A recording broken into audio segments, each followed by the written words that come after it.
Hello my student, आप लोग कैसे हैं? उम्मीद करता हूं कि आप लोग बहुत ही बढ़िया होंगे। ठीक है, तो आज के इस वीडियो में हम लोग क्लास ट्वेल्थ के हिंदी हम लोग कंप्लीट करने वाले। ठीक है, हिंदी का आज हम लोग टॉप टॉप 41 ऑब्जेक्ट इस वीडियो में कंप्लीट करेंगे चैप्टर नंबर 3 का। ठीक है, चैप्टर नंबर 3 का नाम है तुलसीदास। इसके आज हम लोग 41 ऑब्जेक्टिव को कंप्लीट करेंगे और आपको हम इस वीडियो में वादा करते हैं कि सभी के सभी ऑब्जेक्टिव इस वीडियो में हम आपको याद करा देंगे। ठीक है, आप लोगों को इस वीडियो को शुरू से अंत तक बने रहना है। ठीक है, इस वीडियो को शुरू से अंत तक आप लोग देखते चलिए, आप लोगों को याद हो जाएगा। लेकिन आपसे उससे पहले हम एक रिक्वेस्ट करना चाहेंगे कि जो जो चैनल को सब्सक्राइब नहीं किए हैं, चैनल को आप लोग जरूर सब्सक्राइब कर दें। ठीक है, और आप लोग इस वीडियो को कम से कम 100 लोगों के पास जरूर इस वीडियो को जरूर शेयर करें। ठीक है, और आप लोग को बता दें कि जो भी आंसर है उसका आंसर आप लोग जरूर कमेंट बॉक्स में बताइएगा। जो अगर आप लोग पहले से पढ़े हैं बुक वगैरह, तो उसका आंसर आप लोग 3 से 4 सेकंड के अंदर आप लोग जरूर बताते चलिएगा कमेंट बॉक्स के अंदर। ओके, चलिए तो हम लोग स्टार्ट करते हैं, वीडियो के अंदर ज़्यादा देर ना करेंगे। ओके, क्वेश्चन नंबर देखिएगा, फर्स्ट की ओर आ गए हैं। कह रहा है कि नाम लय भर है उधर एक प्रभु दासी दास कहाई। यह पंक्ति जो है किस कविता से ली गई बताइएगा। नाम लय भर है उधर एक प्रभु दासी दास कहाई, यह पंक्ति किस शीर्षक कविता से ली गई है? तो यह जो शीर्षक कविता से ली गई है तुलसीदास के पद से ली गई। किससे ली गई है? तुलसीदास के पद से। जो ऊपर जो लाइन जो देख रहे हैं आप लोग, नाम लय भर है उधर एक प्रभु दासी दास कहा, यह पंक्ति जो है तुलसीदास के पद से ली गई है। सी राइट आंसर हो जाएगा। क्वेश्चन नंबर 2 में कह रहा है हिंदी का समन्वयवादी कवि किसे माना जाता है बताइएगा। हिंदी का समन्वयवादी कवि किसे माना जाता है? तो तुलसीदास को माना जाता है। ए राइट आंसर हो जाएगा। नेक्स्ट क्वेश्चन की ओर बढ़ जाते हैं। क्वेश्चन नंबर देखिएगा आप लोग 3 में कह रहा है कि तुलसीदास का सर्वश्रेष्ठ महाकाव्य कौन है बताइएगा। तुलसीदास का सर्वश्रेष्ठ महाकाव्य कौन है? तो तुलसीदास का सर्वश्रेष्ठ महाकाव्य जो आपको रामचरितमानस है। क्या? तो Ramcharitmanas option number C right answer हो जाएगा। 4 में कह रहा है तुलसीदास का स्थायी निवास स्थान कहाँ था बताइएगा। तुलसीदास का स्थायी निवास स्थान कहाँ था? तो काशी था। बी राइट आंसर हो जाएगा। क्वेश्चन नंबर 5 में कह रहा है कि बरवय रामायण जो है किनकी रचना है बताइएगा। बरवय रामायण किनकी रचना है? तो बरवय रामायण तुलसीदास की रचना। सी राइट आंसर हो जाएगा प्यारे साथियों।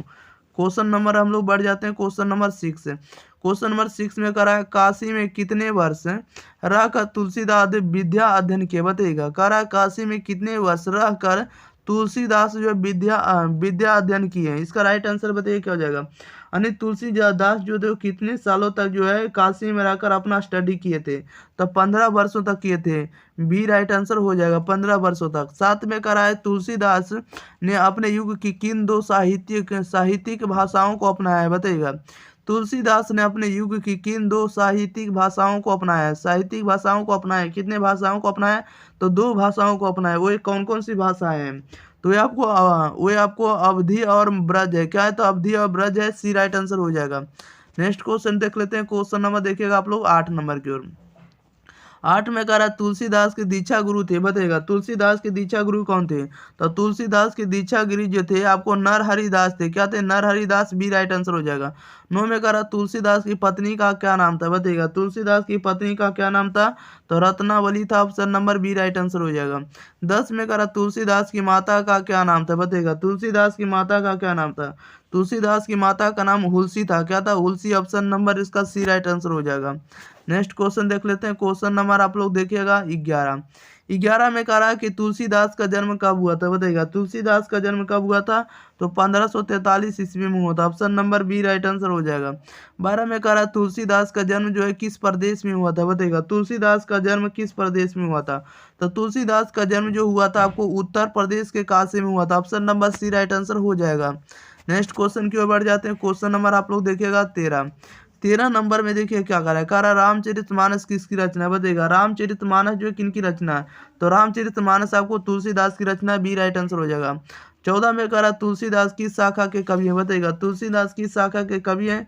तो तुलसीदास जो राम मार्गी शाखा के कवि हैं। ठीक है, यानी तुलसीदास हम लोग डायरेक्ट कह सकते हैं कि तुलसीदास जो है आपको रामचरितमानस को लिखे इसलिए राम भक्ति में विश्वास करते थे। ठीक है, यानी राम मार्गी शाखा है। Okay, option number A right answer हो जाएगा, राम मार्गी शाखा। क्वेश्चन नंबर 15 में करा गीतावली जो है किसकी रचना है बताइएगा। गीतावली किसकी रचना है?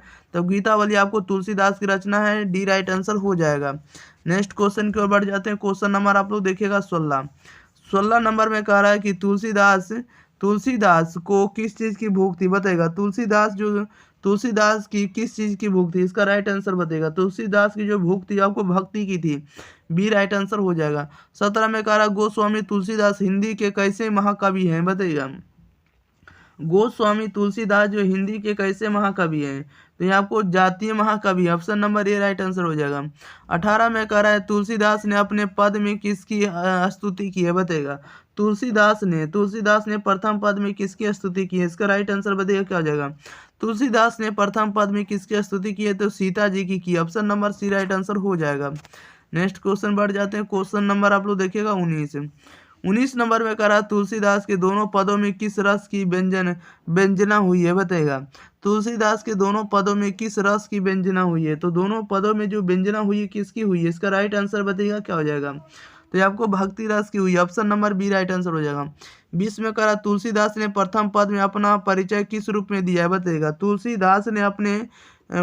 तुलसीदास ने प्रथम पद में अपना परिचय किस रूप में दिया, तो अपना परिचय जो किस रूप में दिया है, तो सीता के दास के रूप में, किसके रूप में, तो सीता के दास के रूप में, डी राइट आंसर हो जाएगा। क्वेश्चन नंबर देखिएगा 21 कह रहा है कि क्वेश्चन नंबर 21 में कह रहा है कि कंब टुंक अम्ब अवसर पाई, अम्ब संबोधन किसके लिए है, यानी ये जो संबोधन हुआ अम्ब जो प्रयोग हुआ है इसमें कटुम्बकम अम्ब अवसर पाई, अम्ब का जो प्रयोग हुआ किसके लिए हुआ, तो अम्ब का जो प्रयोग हुआ किसके लिए हुआ आप लोग बता सकते हैं, जल्दी जल्दी बताइएगा।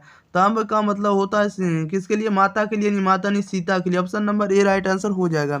नेक्स्ट क्वेश्चन की ओर बढ़ जाते हैं। क्वेश्चन नंबर देखिएगा आप लोग सीधे 22 में कह रहा है निम्न में कौन रचना तुलसीदास की बताएगा। निम्न में कौन सी रचना तुलसीदास की है, तो दोहावली जो तुलसीदास की रचना है, डी राइट आंसर हो जाएगा दोहावली। क्वेश्चन नंबर 23 कह रहा है कि कौन सी रचना तुलसीदास की बताएगा। कौन सी रचना तुलसीदास की है, तो विनय पत्रिका तुलसीदास की रचना है, बी राइट आंसर हो जाएगा। 24 में कह रहा है कौन सी रचना तुलसीदास की नहीं है बताइएगा।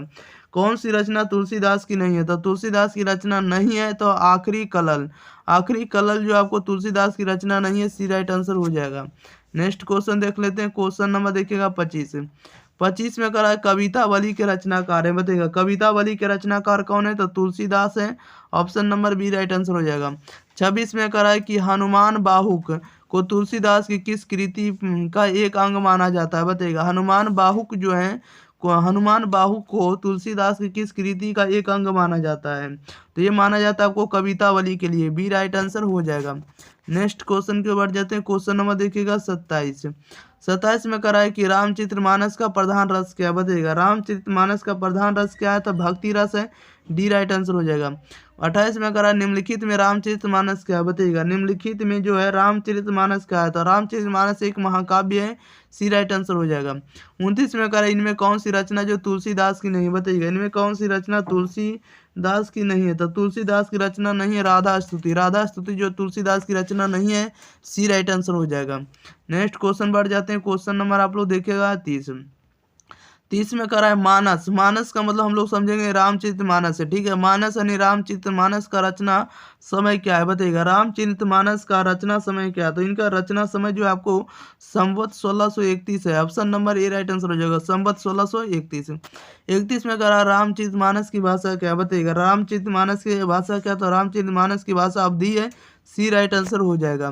नेक्स्ट क्वेश्चन क्यों बढ़ जाते हैं। क्वेश्चन नंबर आप लोग देखेगा 32 नंबर में देखिए क्या कर रहा है। 32 नंबर में कह रहा है कि विनय पत्रिका की भाषा क्या बताएगा। विनय पत्रिका की भाषा, तो विनय पत्रिका की जो भाषा अंतर्वेदी भाषा कौन सी है, अंतर्वेदी को हम लोग क्या कहते हैं, ब्रज भाषा, बी राइट आंसर हो जाएगा। 33 में कह रहा है तुलसीदास का जन्म कहाँ हुआ था बताइएगा। तुलसीदास का जन्म कहाँ हुआ था, तो तुलसीदास का जो जन्म हुआ था राजापुर बांदा उत्तर प्रदेश में, option number A right answer हो जाएगा। ओके, याद रखिएगा, यानी उत्तर प्रदेश के बांदा जिला के राजापुर गांव में, option number A right answer हो जाएगा। क्वेश्चन नंबर 34 में कह तुलसीदास का मूल नाम क्या था बताइएगा। तुलसीदास का मूल नाम क्या था, तो राम बोला था, option number B right answer हो जाएगा। तुलसीदास का मूल जो नाम था राम बोला था। ओके, नेक्स्ट क्वेश्चन देख लेते हैं। क्वेश्चन नंबर आप लोग देखिएगा 35 नंबर में कह रहा है कि तुलसीदास के शिक्षा गुरु कौन थे बताइएगा। तुलसीदास के शिक्षा गुरु थे, तो तुलसीदास के शिक्षा गुरु कौन थे, तो शेष सनातन थे। कौन थे, तो शेष सनातन, सी राइट आंसर हो जाएगा। 36 में करा इनमें कौन सी जो रचना तुलसी की नहीं है बताइएगा। इनमें कौन सी रचना जो तुलसीदास की है, तुलसीदास की रचना कौन सी है? तो विनय पत्रिका जो आपको तुलसीदास की रचना है, डी राइट आंसर हो जाएगा। 37 में करा कौन सी कृति तुलसी रचित है, बताएगा कौन सी जो रचना जो तुलसीदास द्वारा रचित है? तो तुलसीदास द्वारा रचित रचना जो आपको रामचरितमानस है, क्या रामचरितमानस है, सी राइट आंसर हो जाएगा। नेक्स्ट क्वेश्चन बढ़ जाते हैं, क्वेश्चन नंबर देखिएगा 38। 38 नंबर में देखिए क्या करा है। 38 में करा है कौन सी कृति तुलसीदास द्वारा रचित नहीं, बताएगा कौन सी कृति तुलसीदास द्वारा रचित नहीं? तो तुलसीदास द्वारा रचित नहीं यानी पंचवटी, पंचवटी जो आपको तुलसीदास द्वारा रचित नहीं है, बी राइट आंसर हो जाएगा। 39 में कह रहा है कि पाठ्य पुस्तक में संकलित तुलसीदास के पद जो तुलसीदास की किस कृति के लिए गए, बताइएगा। कह रहा है कि पाठ्य पुस्तक में संकलित तुलसी के पद तुलसीदास की किस कृति से लिए गए हैं? तो ये लिए गए आपको विनय के पद से, डी राइट आंसर हो जाएगा। 40 नंबर में कह रहा है कि तुलसीदास किस काल के कवि थे, बताइएगा। तुलसीदास जो थे किस काल के कवि थे? तो तुलसीदास जो थे आपको भक्ति काल के कवि थे, क्या हो जाएगा, भक्ति काल के कवि। यानी इसका राइट आंसर आप लोग क्या लगाएंगे, डी लगाएंगे, ठीक है। तुलसीदास किस काल के कवि थे, भक्ति काल के, डी राइट आंसर हो जाएगा। 41 में कह रहा है कि हनुमान बाहुक रचना कितने छंदों में है, बताइएगा। कह रहा है कि हनुमान बाहुक रचना जो है कितने छंदों की है? तो आपको 44 छंदों की रचना है, ये राइट आंसर हो जाएगा। हनुमान बाहुक जो रचना है कितने छंदों की रचना है, 44 छंदों की, ये राइट आंसर हो जाएगा। चलिए, तो इस वीडियो में आप लोगों के लिए 41 ऑब्जेक्टिव था, 41 के 41 ऑब्जेक्टिव हम आपको कंप्लीट करा दिए, ठीक है। तो आप लोगों का भी कुछ फर्ज बनता है कि इस वीडियो को शेयर करें, चैनल को सब्सक्राइब करो और कमेंट बॉक्स में जरूर बताएं कि हमारे वीडियो आपको कैसे लगते हैं। ओके, तो इसी के साथ हम लोग अगले वीडियो के साथ मिलते हैं, तब तक के लिए thank you for watching this video, धन्यवाद।